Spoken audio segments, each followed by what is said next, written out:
Assalamualaikum warahmatullahi wabarakatuh. Hai guys, selamat datang di YouTube channel aku. Nah, hari ini aku akan sharing nih teman-teman tentang soal-soal yang pernah aku dapat kemarin waktu SKB.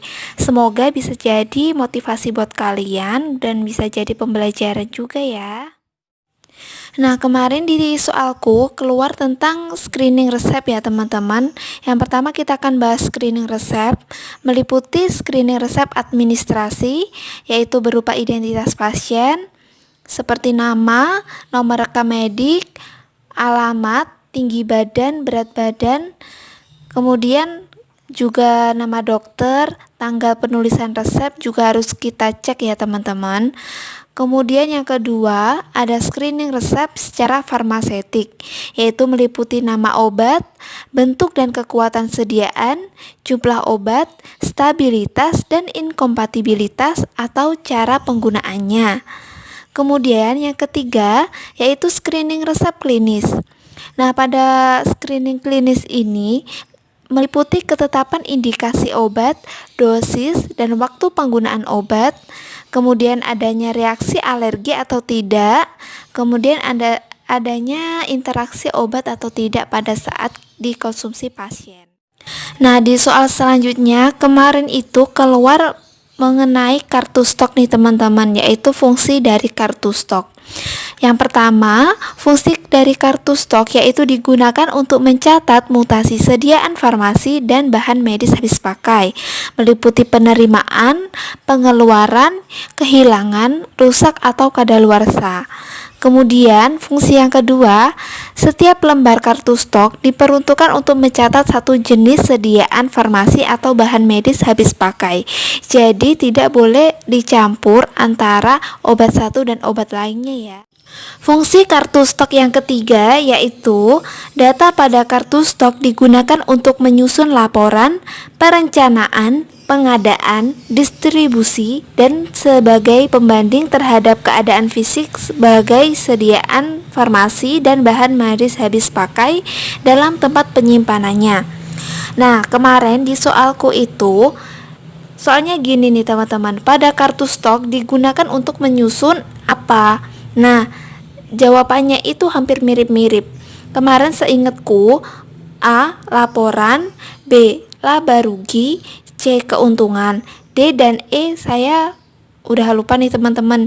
Dan aku kemarin jawabnya A. Laporan.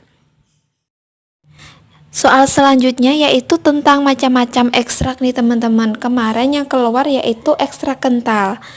Kemudian aku sih lupa jawabannya apa aja, tapi seingatku kemarin ada ekstrak beladon dan aku menjawab itu.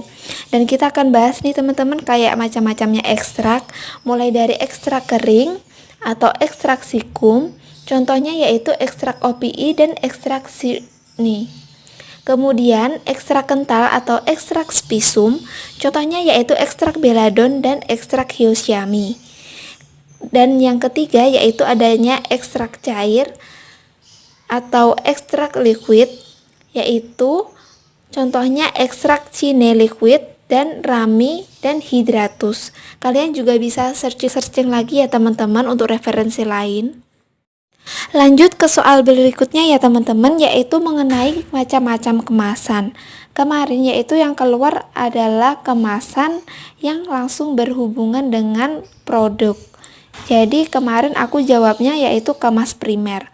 Dan di sini aku akan bahas juga tentang macam-macam kemasan, yaitu yang pertama yaitu kemas primer, yaitu kemasan yang bersentuhan langsung dengan produk.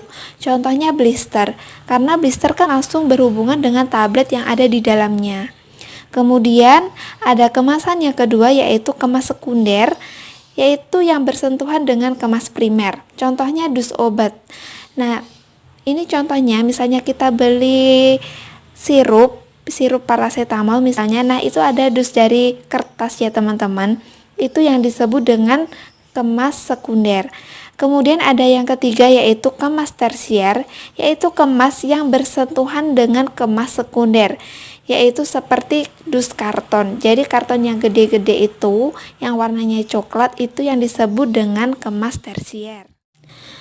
Selanjutnya yaitu soal tentang aturan minum obat. Jadi kita harus ketahui juga ya teman-teman, kayak signature yang AC yaitu antikoinam atau sebelum makan, kemudian ada PC postkoinam atau setelah makan, dan DC yaitu durantekoinam atau saat makan. Ini dipelajari juga sebagai referensi, tapi soalnya insya Allah nggak terlalu jauh dari yang biasa kita pelajari saat kita bekerja ya teman-teman. Selanjutnya ada soal tentang hitungan tetesan infus nih teman-teman. Kemarin soalnya yaitu hitunglah tetesan infus 4000 mili berapa TPM waktu selama 24 jam. Nah, kita bisa lihat untuk mengerjakan soal ini, kita bisa menggunakan rumus yang ada di bawah ini ya teman-teman. Nah, di mana jumlah kebutuhan cairan dikali faktor tetes dibagi 24 jam dikali 60 menit. Dan jawabannya yaitu 56 TPM. Kita juga harus rajin belajar menghitung ya teman-teman, kayak soal-soal hitungan kayak gini. Selanjutnya yaitu tentang soal hitungan harga jual apotik atau HJA. Soalnya yaitu hitunglah cotrimoxazole 240 mg untuk anak-anak. Tetapi pada sediaan di instalasi farmasi tinggal ada yang tablet adult atau tablet dewasa. Hitunglah kebutuhan resep selama 4 hari jika sehari diminum 2 kali. Diketahui 50 strip, di mana satu stripnya berisi 10 tablet, harganya yaitu Rp500.000. Hitung harga jual apotik yang dikeluarkan apotek tersebut. Nah, untuk menghitung harga jual apotik, kita harus hitung harga resepnya, di mana sediaan lazim yaitu 480 mg atau untuk sediaan dewasa.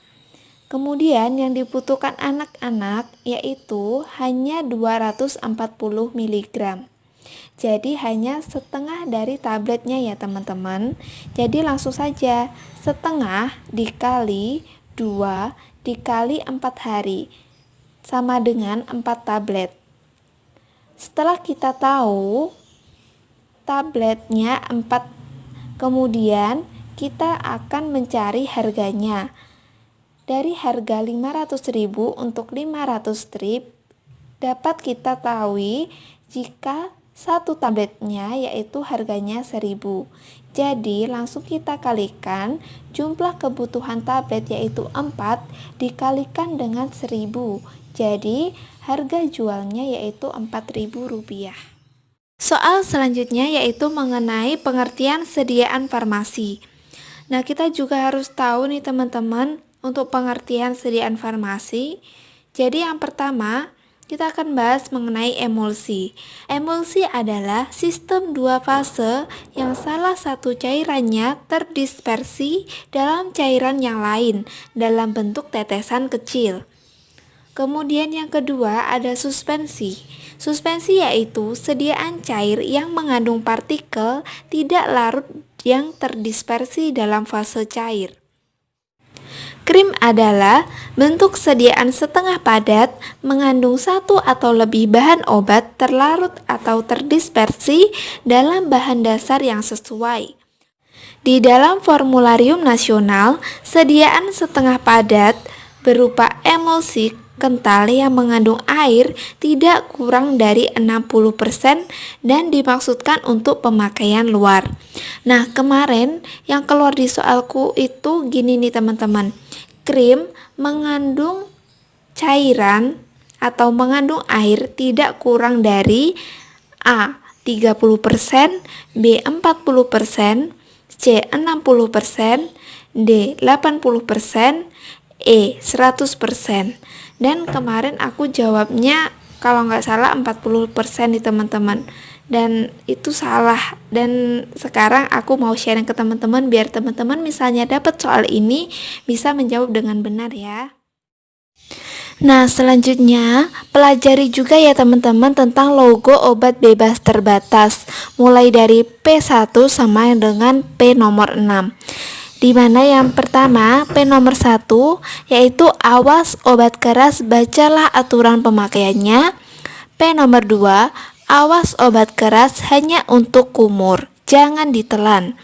Yang ketiga, awas obat keras hanya untuk bagian luar badan. Yang keempat, awas obat keras hanya untuk dibakar. Yang kelima, awas obat keras tidak boleh ditelan. Yang keenam, awas obat keras, obat wasir jangan ditelan. Nah, untuk menghafalkan antara P1 sampai P6 ini biasanya aku menggunakan singkatan nih teman-teman, yaitu singkatannya baku, lukar, ditewas. Jadi baca, kumur, baku, luar badan, kar dibakar, lukar, ditewas, tidak ditelan, wasir. Jadi singkatannya seperti itu nih teman-teman. Kemudian pelajari juga tentang logo-logo obat, yaitu mulai dari obat bebas terbatas, obat keras, narkotika, jamu, obat herbal terstandar, dan fitofarmaka. Karena kemarin banyak juga yang keluar tentang soal ini. Nah, gimana nih teman-teman belajar barengnya, sharing-sharingnya? Kita lanjut lagi ya besok. Jangan lupa tungguin video-video selanjutnya. Jangan lupa ya teman-teman, like, komen, dan subscribe ya.